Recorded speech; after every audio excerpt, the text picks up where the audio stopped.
about me is I'm not getting the hey boo text. Never, no, nah. So I'm just showing y'all how I lay my wigs. You have to trust the process. I'm telling you, you have to trust the process. So I use some not got to be, what is it? Gorilla Snot to slick my edges back. You're supposed to blow dry your edges. You should do that. I don't do that. And then I'm using bold hold. I swear by bold hold. You do have to do thin layers, and I do about 3 or 4, just depending on how I'm feeling. And right here, what you need to do is make sure that you're making sure that you're laying your wig, but before you like actually start pressing it into your skin, make sure everything is where it needs to be. The hairline needs to match up with the wig, if that makes sense. You also want to place it on top of the glue. Do not have no glue residue in front of the wig at all, because that's gonna be build up. It's gonna stick to your lace band. You don't want that. And you see how I'm like pressing it in? Make sure you take like a comb or a brush like I'm doing, and just making sure I press it in, brushing it all the way through. And I just basically do that for a minute, just so you can make sure you get all of that glue stuck into your wig, your lace, or whatever. So here I'm just parting out my hair and plucking wherever is necessary. If you need a plucking tutorial, that's got to be a whole different video, because it does take time to learn. And really, plucking is about your preference. A lot of people like to pluck a lot, but when you pluck a lot, you also lose a lot of hair in the lace. So if you're not rich and you can't keep changing your wigs, then you don't need to be plucking every piece of hair. Like, it's okay for the hairline to look a little bit thicker. Just, I know that that sounds bad, but you'll see what I'm saying. Because, like, right here, I'm not plucking that much because I want to be able to wear the wig. And then I go in with a foundation that matches my color. Also, a foundation that is not, that photographs well. So I showed y'all which one I use. I love that one.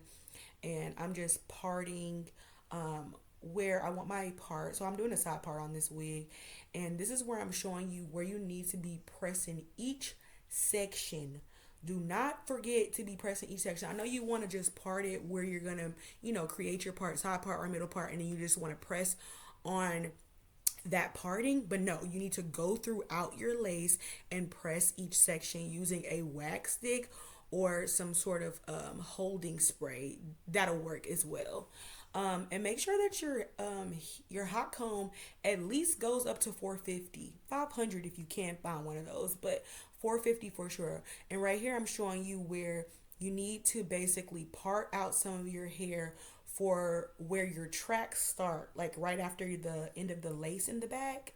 Yeah, so you see how I'm parting it backward to where I can put some hair over the track that starts after the lace, and then you put some wax stick on there, and you press that as well. Girl, keep pressing. I don't care if it's burning your scalp. It doesn't matter.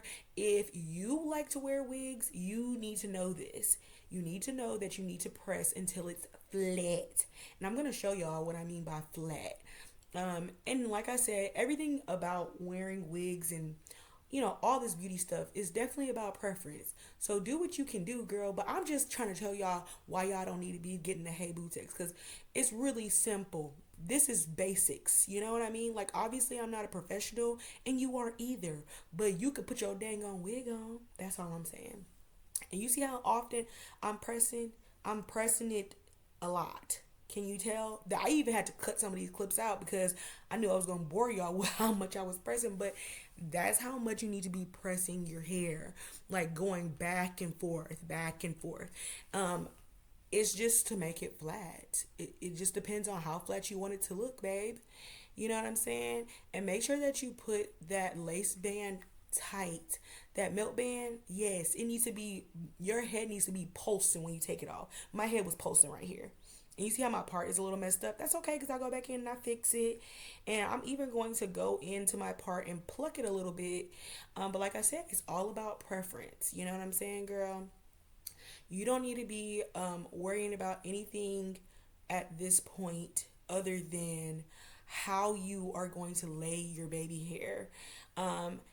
this is all about preference as well. How much you cut from your baby hair is up to you. But just remember, if you cut them too short, you can't make them longer. So I would suggest, and here actually in this video, I think I cut them a little bit too short than what I would want. And I also didn't give myself enough space. So baby hair is definitely about preference. I cut mine short because, that's just what happened. But I would suggest starting off with longer pieces and then just shaving them down as much as you want. You see how I went back in with that same foundation and just dabbed it on, just like the parting, because basically you want it to look like your scalp. So I put the same foundation that I used for before I put the melting band on. I use that same foundation, but I put it in my parts where I had parted out my baby hairs. And then I go in with the olive oil, this holding spray, y'all. I love this holding spray. It's gonna make it stick, baby. Like, even if you wanted to not use your glue, which I still recommend, you could use this holding spray and it will definitely still give you a good hold.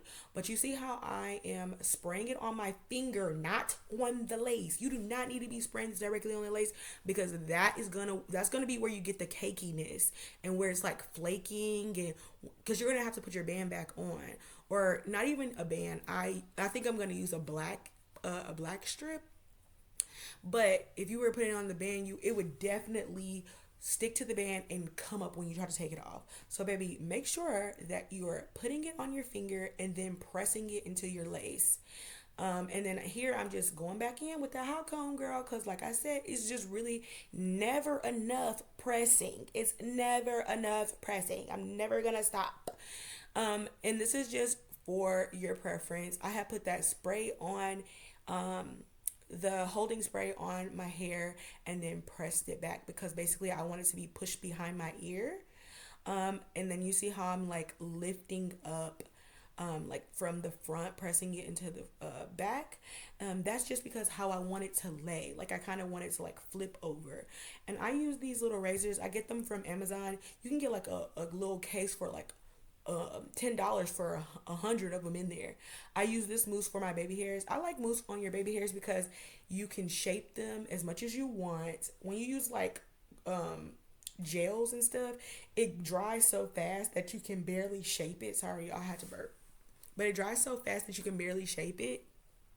And when you use mousse, you can continuously put more mousse on there and it'll never get too crunchy to where you can't shape them the way that you want.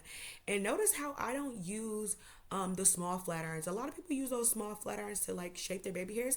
I feel like that's an extra step. I mean, I'm not saying I'm the best person at doing baby hairs, but I feel like using the flat irons is just, it's not necessary. Just like I don't feel like using a bald cap is necessary. Now that's up to you though. For my baby hairs, I lay them down with a black strip because like I said, I like it to be soft and like not so crunchy. But this is the final look, y'all. I had filmed a TikTok, so I was like showing the end of the TikTok, and I really like this. This wig is not HD, obviously. I feel like you can definitely do better with HD, so especially if you're a dark skinned girl. But yeah, I love this. And you see how it's just laying flat. And I did this at home, and you can too, girl. So I hope you enjoyed this video. Make sure you like, comment, and subscribe, okay? And if you have any tips or tricks, you can definitely put them in the comments because I'm always willing to learn and I'm always willing to be teachable, and you should be too, girl. So make sure you don't get that hey boo text, and do your hair at home if you have to, sister. It's 2025, okay? We're not going to be going outside because somebody said they can't do our hair. Yeah.